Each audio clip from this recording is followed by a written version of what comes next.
I pozdrav ljudi, dobrodošli u novu epizodu. Danas je ljudi moji tu sa nama Džibros. Reci ljudima čao pa da se možemo na miru posvađati ponovo. Na miru. Čogo, jesi upalio kameru? Jesi upalio zvuk da se sve Pali snima 10 kamera iz 10 uglova. Ako se slučajno impet obriše da ima, onda objavim. Tako je. Uglavnom ljudi, danas ćemo pričati o tome kako je nastala drama između mene i Džibrosa u ovih posljednjih mjesec dana. Drama. U pozadini ćete imati kako ja igram Zulu, čisto da vam bude onako zanimljivije. I samo da vam kažem da za Zulu imate svaki mjesec 8 najboljih timova se takmiči za cijenu od 1000 eura ili do eura čak. Tako da to je jako zanimljiva stvar. Možete kupiti jedno 3 juga sigurno za te pare, tako. Šta 3 juga mogu uzeti? Golfa dvicu i to dobro. I to dobro. Sa klimom. Otkud golf klima? A dobro, sad sam ga preterao malo, aj. A ima klima kad otvorite prozore, to puše čovječe. To. Naravno se sad za zimu, sine. Otvoriš prozor, zim je toliko hladno, neš vjerovat. A ljeti, znači grijanje je predobro. Znaš kako grije, i oznajiš se od grijanja čovječe. Uglavnom, ajmo mi sad ovako da pričamo malo, čisto da vas uputimo kao podcast to. radimo ljudi, kao tako podcast. Je, već smo pričali o tome da ćemo ovako nešto snimiti. Čisto da vama kažemo šta se sve izdešavalo. Uglavnom, hajde da krenemo o tome kako smo počeli sa našim distractom. Otkud nama ideja? Mislim da je to dobra ideja. Džibros je inače on gleda ove strane youtubere. Ja baš toliko i ne pratim. I on je vidio da je Sidemen izbacio novi dis. Tako je, mislim, bilo je ono fazon, valjda se ceo Sidemen pokačio sa KSI-om i to je bilo upalo još par likova. Da, vjerovatno to znate. Toliko disova je letelo da to nije humano. Tako, to vjerojatno i znate da se izdešavalo tamo, ali to sad nije ni bitno. Zato što sam ja, posle toga kad smo odgledali to, rekao, hej čovječe, pa mogli smo mi napraviti nešto ovako, ono kao... ali to je bukvalno bilo i šale, ono Tako je, čovječ, ono, nisam se ni nadao da će čovjek u sekundi reći hoćemo. Ne, to je jednostavno ono...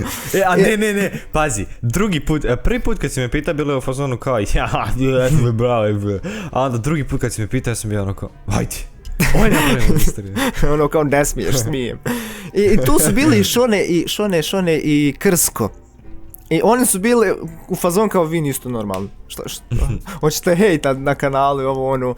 I ja sam njima rekao kao ajde napravimo Džibros i ja jedan na drugog i Šone i ti kao Šone i Krsko jedan na drugog. Da. Oni su tu bili hoćemo nećemo i nismo na kraju ništa. Mi smo napravili disove. Posle te odluke da napravimo diss trackove prošlo je par dana. Džibros je već uveliko, tu noć Džibros je već smišao tekst. Ja sam baš radio na diss tracku, baš sam ono brzinski i mnogo sam radio na diss tracku. I posle par dana je valjda otišao u Bijeljinu, znam da je otišao u Bijeljinu i Šone je otišao do njeg tamo, zezali su se, valjda i usput su snimali i te spotove.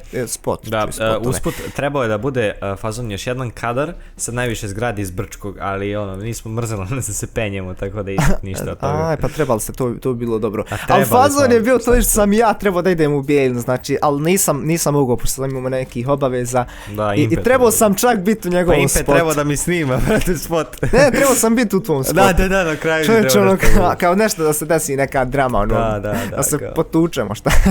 Nešto kao, pogledamo se u facu na kraju distreke, taj neki bio plan. Ali nije ispalo to kako treba, nismo snimili, nažalost, ali bilo bi dobro da smo snimili, stvarno, ali eto nismo. Da, bilo bi super. Jesi ti kad si snimio taj spot, jesi se ti isti dan vratio? Ja se ne sjećam baš. Ne, prespavao sam kod Šoneta i onda sam se vratio. Ja. Znam da ste neki čips tamo, ti smo pojeo čipse, nemam po nešto. Za moju epizodu i pe. Dobro. Znači, ja sam završio svoj diss track, to je izašlo, sad Impe, ovo i mene iskreno zanima, šta se desilo na snimanju tvog spota? Na snimanju mog spota, dobro, Džibros je znači izbacio diss track i ja sam očekivali smo svi, znači, on je čak rekao 8 će izbaciti, pa izbaci na kraju 5 sati, nekad ne znam, i očekivali smo... Kako se zove, toliko sam želao da ga izbaci, nismo ga sačekali. I posle tog, hajde ono, gledali smo kako napreduje, ja sam konto, pa ajmo nešto raditi, da kažemo ljudima da će izaći moj dio, pošto već mnogo ljudi je otprilike znalo da će ja izbaciti diss track, ono, nadalo se čisto tome, i hajde rekao da ih navedemo još na to. I Da. nisam vam rekao nešto najvažnije. Prije nego što smo trebali da izbacimo distrekove, Džibros i ja smo napravili Insta storije.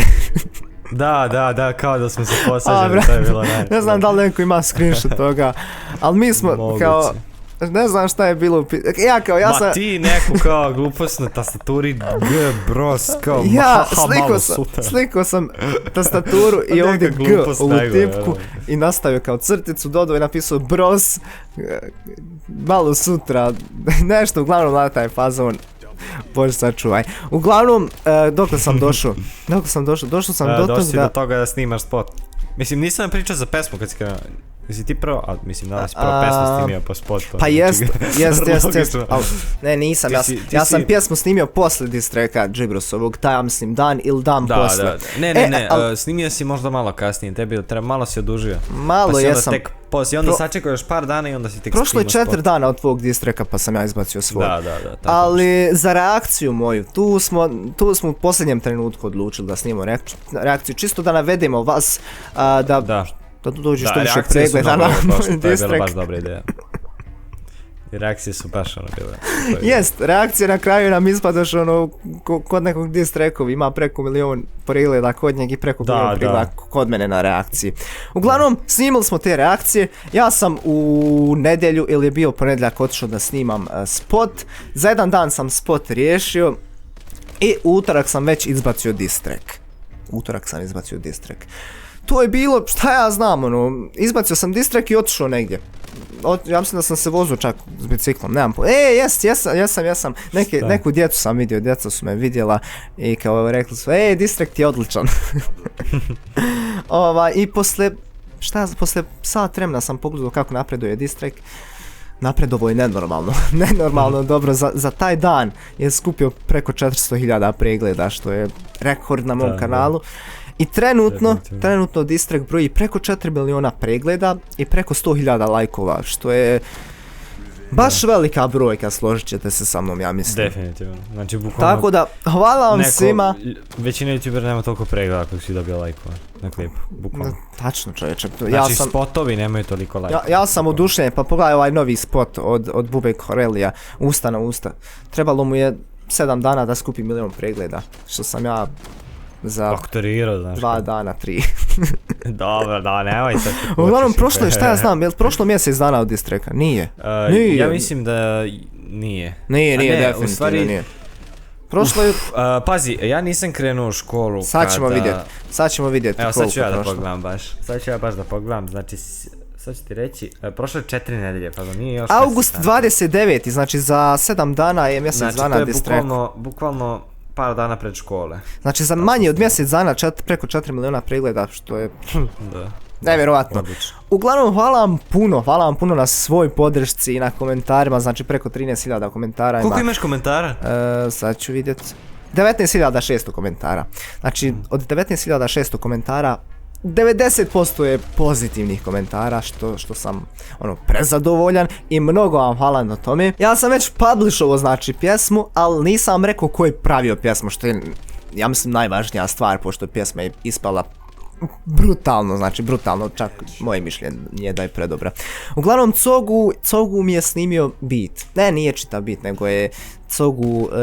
što sam mu ja dao beat, on je taj beat editovo i spojio moj dio, znači moj, kako se to zove kad ja repam, moje versove Cogu spojio s beatom i tako uradio još neke stvari, a jedna stvar koju on baš napravio jest onaj dio na kraju, kad ide znaš, onaj bas.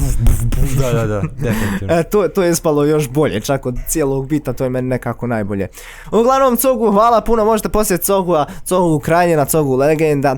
A, što se tiče znači nastavka o tome kako je sve ispalo na kraju, kako je Džibros radio svoju pjesmu i kako je njegovo mišljenje na to sve, možete pogledati na njegovom kanalu, klip je izašao, to jest izlazi za možda sat vremena. Uglavnom, svi idite na njegov kanal i pogledajte njegov dio i ja mislim da je to što se tiče ovog. Ovo smo malo skratili da ne bude sad otprilike od sat vremena, ali mi možemo... Mogli smo bukvalno i podcast, ako želite možemo bukvalno podcast o svemu da pričamo, možemo sat vremena. Mogli smo bukvalno sat vremena da meljemo ovo. Ima dosta toga, ja se priča koje stvari neke sam im preskočio, ali možda budemo nekad pričali uglavnom. Tako da ljudi, to je to što se tiče ovog klipa. Ja se nadam da ste uživali i da ste saznali neke stvari. Ako jeste, ostavite like, share i subscribe, posjetite Džibrosov dio, posjetite Cogova i mi se, posjetite Impuš, on je najvažniji lig za sve ovo. I mi se vidimo u sljedećoj epizodi, a do tada lijep pozdrav i čao!